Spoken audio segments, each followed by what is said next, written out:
What's good, YouTube? It's your boy, Blue Blood Sports TV, back at y'all with another one. So, today marks the day that undefeated, two-time heavyweight world champion, former unified heavyweight world champion, now the reigning WBC heavyweight world champion, British superstar boxer, Tyson the Gypsy King Fury. 33 wins, no losses, 1 draw, 24 wins by way of knockout. He is 35 years of age, 6'9", with a 85-inch arm reach. He's going to take on UFC mixed martial arts heavyweight world champion in a crossover sport showdown. Well, it's not really a crossover sport showdown because Francis Ngannou, who is the heavyweight world champion, the reigning heavyweight world champion, arguably the best heavyweight in mixed martial arts history, right? Definitely the best heavyweight in MMA UFC currently right now. But it's crossing over because Francis Ngannou is crossing over from MMA into boxing. Tyson Fury claims that he's willing to go over to the UFC to compete against Francis Ngannou, but that's yet to be seen. Nonetheless, they're going to fight today in Saudi Arabia, okay?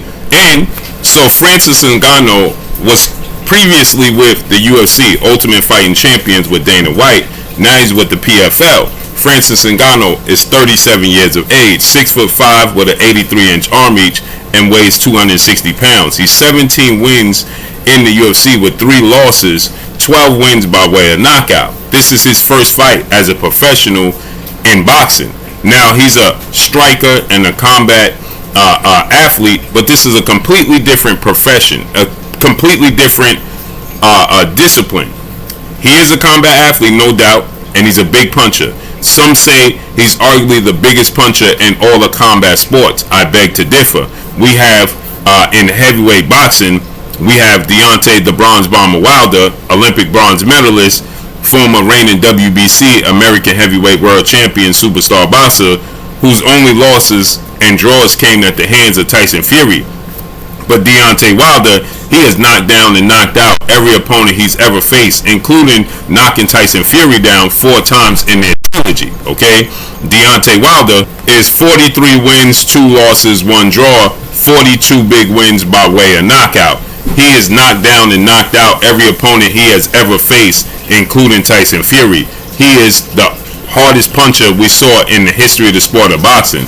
Tyson Fury felt that firsthand in 3 fights. Francis Ngannou has 12 knockouts in 17 fights, and he's in with 4-ounce gloves. Deontay Wilder is doing it with 10-ounce gloves, okay? So he has on much bigger gloves, and the only weapon that Deontay Wilder has in the holster is his fist. Where Francis Ngannou, he has the element of surprise with smaller gloves on, where he could actually kick you, he can leg check you, he can tack you he can take you down to the canvas. So there's different feints that he can use to deliver his power. So as you're on defense in the UFC or MMA or PFL, right, you have to be concerned with the feints. There's multiple different levels that's coming at you. It can be a leg check, it can be, a feint and be a punch, actual punch, or it can be a feint and a takedown.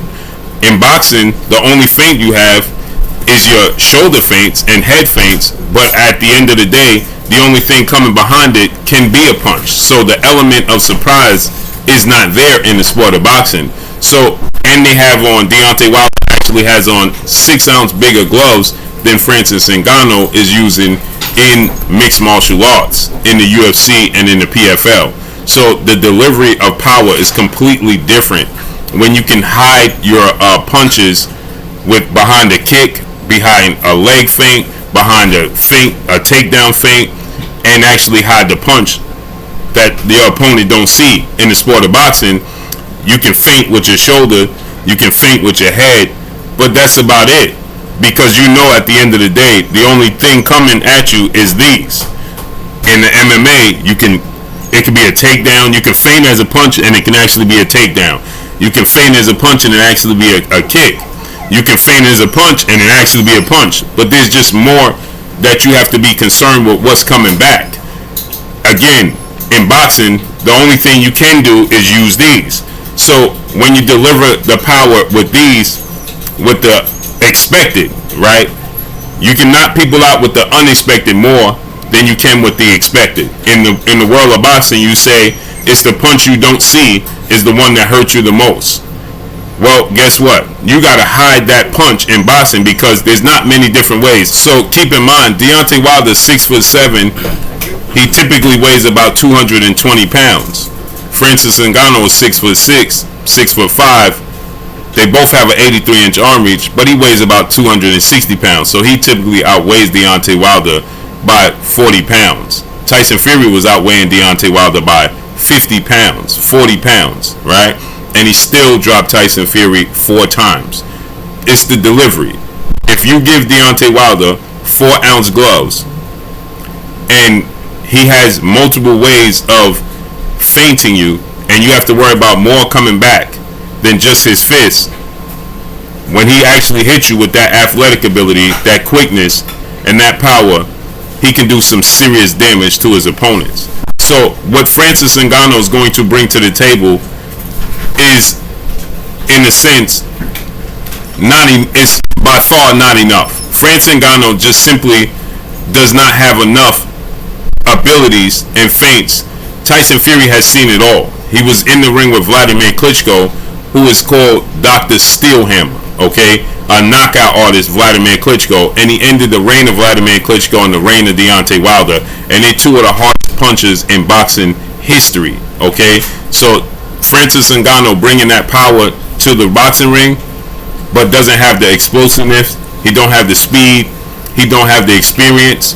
He don't know how to hide his punches, and he doesn't have other elements to his game that he can use to help control his stamina, right? See, he can take you to the canvas and help control his stamina. He can lock you on the cage and help control his stamina. In the sport of boxing, there is none of that. As soon as you tie up, the referee is going to instantly break you up, and you have to go back to the action, right? And all that muscle mass that he's carrying is going to play a major part in zapping his stamina. And the fact that Tyson Fury is going to put a lot of physical and mental pressure on him with his long jab, his counter punch ability, how he hides the right hand, it's going to be a long night, an early long night for Francis Ngannou.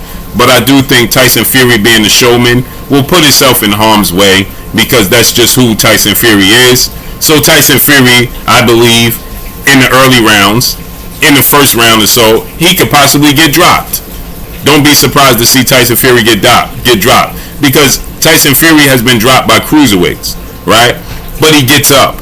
Tyson Fury's a showman, so he'll be in harm's way to make it exciting. He wants to give the fans his money worth, so he'll be in harm's way and give Francis Ngannou an opportunity to possibly knock him out. And I think Francis Ngannou will knock him down.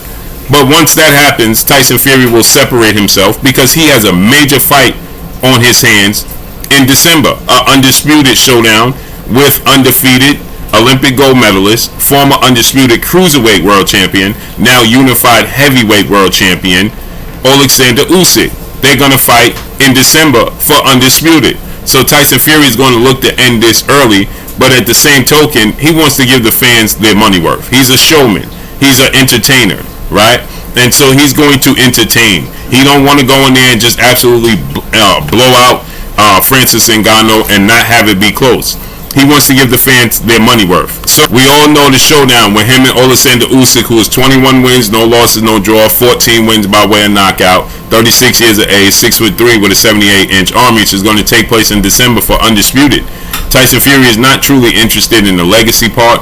He's interested in the entertainment and the money part. But in the back of his mind, subconsciously, he is concerned with his legacy. He wants to build up his legacy. He wants to be considered the baddest man on the planet. He wants to be considered the best fighter in the world and the best heavyweight in boxing history. And so he wants to beat Alexander Usyk. He would have beaten Alexander Usyk, Deontay Wilder, Vladimir Klitschko, and best believe he's going to fight his countryman, fellow countryman, Olympic gold medalist, two-time unified heavyweight world champion British superstar boxer Anthony Joshua. He will eventually fight Anthony Joshua before it's all said and done, and he would have beaten Deontay Wilder, Alexander Usyk, Anthony Joshua, and Vladimir Klitschko. That puts him on top of in the history of the heavyweight division, and he'll be undisputed in doing so. So I think he will beat Alexander Usyk, and I think he's going to knock out Francis Ngannou in the second round of this fight. But it's going to be entertaining while it lasts because, again, Tyson Fury is an entertainer. He's a showman. He's going to put himself in harm's way to give Francis Ngannou the best possible opportunity to make it exciting. Let him land some punches. Don't want to get knocked out, but he knows how to roll with the punches. He knows how to take the punches. Francis Ngannou is not quick enough. Tyson Fury is going to stop Francis Ngannou in the second round. So let's see how this all unfolds and plays out. But that's all I got for y'all. Make sure you hit the like button. Drop a comment in the comment section. Let me know what y'all think. Y'all already know what it is. It's your boy Blue, Blue Blood Sports TV. Hate, like, comment, and subscribe. You haven't subscribed, hit the subscribe button, hit the like button, hit the bell icon to get all the new notifications. Follow me on Instagram at Blue Blood Sports TV, all one word. Y'all already know what it is. It's your boy Blue. I'm signing off. I'm gone. Peace.